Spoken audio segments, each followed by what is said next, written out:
ప్రభువైన యేసుక్రీస్తు నామమున ఈ ప్రార్థనా కూడికను ఏర్పాటు చేసినటువంటి దాసు గారి కుటుంబానికి ప్రత్యేకమైనటువంటి వందనములు తెలియజేస్తా ఉన్నాను. అలాగే బంధుమిత్రులకు సంఘ సభ్యులందరికీ ప్రత్యేక వందనములు, దైవజనులు వారందరికీ కూడా వందనములు తెలియజేస్తున్నాను. అమ్మగారికి ప్రియ దేవుని బిడ్డలారా, మనము యేసుక్రీస్తులోకి వచ్చిన తర్వాత మనము చేయాల్సినటువంటి చాలా పనులు ఉన్నాయి. ఆ పనుల్లో ఒక పనిని మనము జ్ఞాపకం చేసుకోవాలి. చెట్టు అనగానే కాపు ఇవ్వటానికి ఒక మిరపెత్తనం వేసేవాడి. చెట్లలో కూడా కొన్ని సందర్భాలు ఉన్నాయి, కానీ మనకు బాగా తెలిసిన ఒక చెట్టుని మనం జ్ఞాపకం చేసుకోవాలి.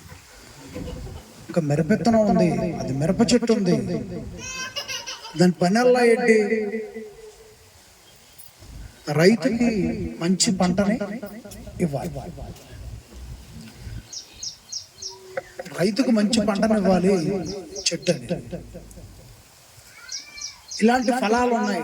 వాటి పని ఏంటంటే మంచి కాయలు మనకి ఇవ్వాలి. అలాగే యేసుక్రీస్తుని నమ్మినటువంటి మనకి చాలా పనులు ఉన్నాయి, కానీ చాలా పనులు ఈ చెట్లకు లేవు. కొన్ని పనులు మాత్రమే ఉన్నాయి. ఆ మిరప చెట్లకు కొన్ని పనులు మాత్రమే ఉన్నాయి, కానీ అనేకమైన పనులు యేసుని నమ్మిన వాళ్ళకు ఉన్నాయి. వాటిలో ఒక పని అపోస్తలుడైన పౌలు గారు దెస్సలోనికలో ఉన్నటువంటి సంఘమునకు ఆయన బోధిస్తూ యేసుక్రీస్తును నమ్మిన వాళ్ళు చేయాల్సిన పని ఒకటి జ్ఞాపకం చేస్తున్నాడు. ఏంటంటే ఆ పని 5వ అధ్యాయం 16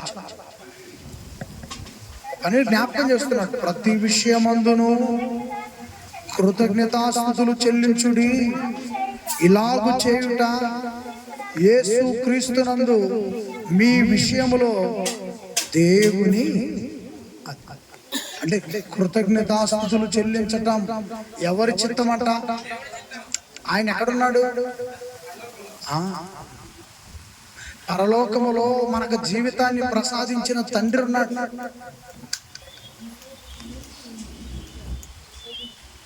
ఆ తండ్రి కోరుకుంటున్నాడు కృతజ్ఞతాస్తుతులు తన కుమారుడైన యేసుక్రీస్తు ద్వారా ఆయనకి చెందాలి.